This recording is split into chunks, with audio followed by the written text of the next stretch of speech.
Today we've got your full in-depth review of this little guy. It's the 35mm F1.4 G Master from Sony. As you can see, it's a tiny little lens, but it does pack a lot into this little package. Great performance, and I'm excited to show you everything you need to know about it to figure out whether or not you should be considering it. Here are some specs to get you going on this lens, guys, and if you haven't seen one of my videos, my name's Stefan Malloch. I do a lot of photography and filmmaking news reviews and tutorials, so if you do enjoy this type of content and you like this video, go ahead and hit that like and subscribe button and join the community. Who is this lens for? This is definitely going to be a professional caliber lens, great for photos as well as video. And yeah, it does have some features like a aperture control ring right on it, like we're seeing in a lot of Sony's and other people's newer lenses, and that is just a great feature to have. So we're gonna jump in, of course, to the first category of our review, which happens to be the build and features. Having a quick look at the physical aspects of this lens reveals the typical G Master quality that you'd expect. It's a great size, measuring about 5¼ inches long with the lens hood and just under 4 inches without. It's also a reasonable weight, weighing just over a pound, and the overall feel and balance of the lens is very good. In terms of buttons and switches, you'll find one customizable focus hold button, an automatic manual focus switch, and the addition of an aperture ring, which is great for you video shooters. There's also customization with a click switch, allowing you to choose from hard stops or a nice smooth transition. The manual focus ring is tactile and accurate, giving you a nice experience. On the front, you'll find 67mm filter threads, as well as Sony's patented coatings to help with ghosting and flare, of course, and on the back, a metal mount with the addition of a rubber gasket for weather sealing. Overall, a simple and well put together lens, with a few of the bells and whistles that you're looking for. In terms of build and features, I give this lens 4.5 stars.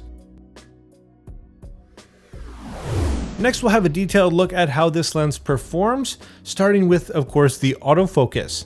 Now, in terms of autofocus for video, it is a great performer. As you see here on my A7 IV, the eye autofocus in video is really snappy. It's not quite as fast as the 50mm f1.2, but it holds its own. Now, this is a stress test in a dark environment at a fast f1.4, and it does a great job keeping up with that shallow depth of field right on my eye. And here's another look at the speed and accuracy of this autofocus in the studio, and also showing you the difference of the breathing compensation feature shown here with select lenses. This is with it off, of course, and here it is on. There is a crop with this feature, but it is very much welcomed in my opinion. And here's a side-by-side comparison. Let me know down in the comments if this is a feature that would influence your lens buying decision. In terms of photography, it's the same story, if not even better. It's very sticky, and you can trust it up to 10 frames per second on the Sony A7 IV, and of course even faster if you're shooting with something like the A1. Either way, it's going to keep up with most subjects just fine. With 11 aperture blades, this lens offers beautiful transitions and out-of-focus backgrounds. It's also worth mentioning that it does have a relatively close minimum focus distance of about 0.89 feet, and throw that into manual focus to see that drop just a little bit. We'll have a closer look at sharpness in a second, but the overall quality and character of this lens is just fantastic. The fast f1.4 means this lens is a great performer in low light as well. Let's have a quick look at the sharpness and the optics of this lens now, starting wide open at f1.4. The center of the image is razor sharp with great color and contrast.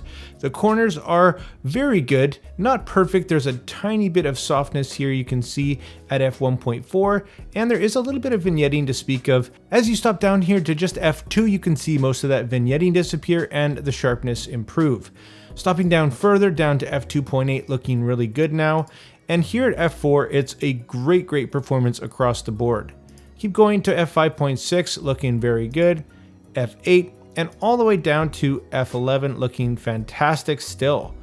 All the way down to F16 now, you can start to see a little bit of darkness and just a tiniest little bit of softness start to creep back in. But overall, a completely usable image and a great performance in terms of sharpness. Having a quick look at the distortion and vignetting, you can notice just the tiniest bit of pincushion distortion here, and the vignetting at f1.4 is a little bit heavy. We can see this as we use our profile correction to turn this on, see things brighten up and straighten right out.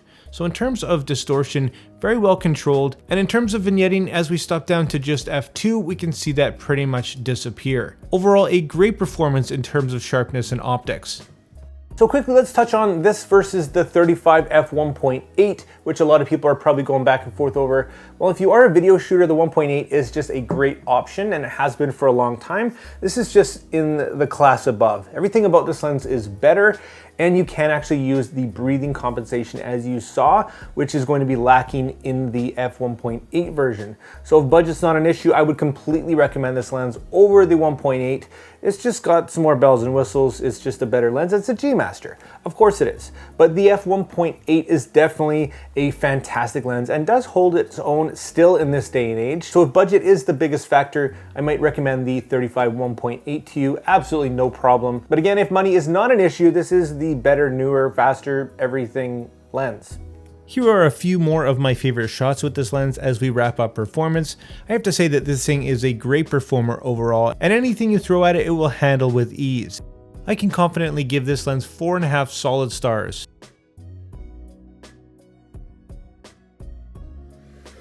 Finally, let's touch on value to see if this lens is actually worth your money.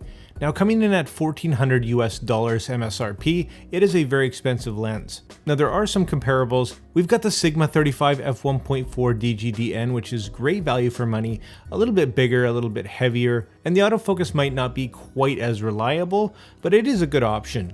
Like I said, the original 35 f1.8, if you're on a budget, is a fantastic choice. And there's always the old great performing Zeiss, which I personally would pass up in this day and age considering the offerings. Now, of course, the G Master is going to offer the best overall experience with things like breathing compensation and a faster shooting speed compared to the third parties. This is a tremendous lens, and overall you do get what you pay for, so in terms of value, I give this lens 4 stars. So in summary, my friends, as always, here's my personal pros and cons for this lens. Thanks again to Sony for sending me this lens for review. As always, they have absolutely no creative input, everything is my own opinion, and they didn't pay me a single cent to make this video. If you are a subscriber, you also might know that I like to rate things on a scale from never think about again to consider to definitely buy. And if you are looking for one of the best 35mm lenses out there for your Sony camera and budget's not an issue, well, I think this one is a definite buy in my opinion. So there you have it, guys. There are my thoughts on this little guy. It's the Sony 35 1.4 G Master. A great all-around lens, especially if you love to shoot video. I could completely recommend this lens to you guys. And if you did want to pick it up, make sure you check out the affiliate links down in the description. Thanks so much for watching, guys. If you did enjoy this video, hit that like and subscribe button. Join the community. And like always, make mistakes. Be yourself, of course. And get out there and take some more pictures. See you next time.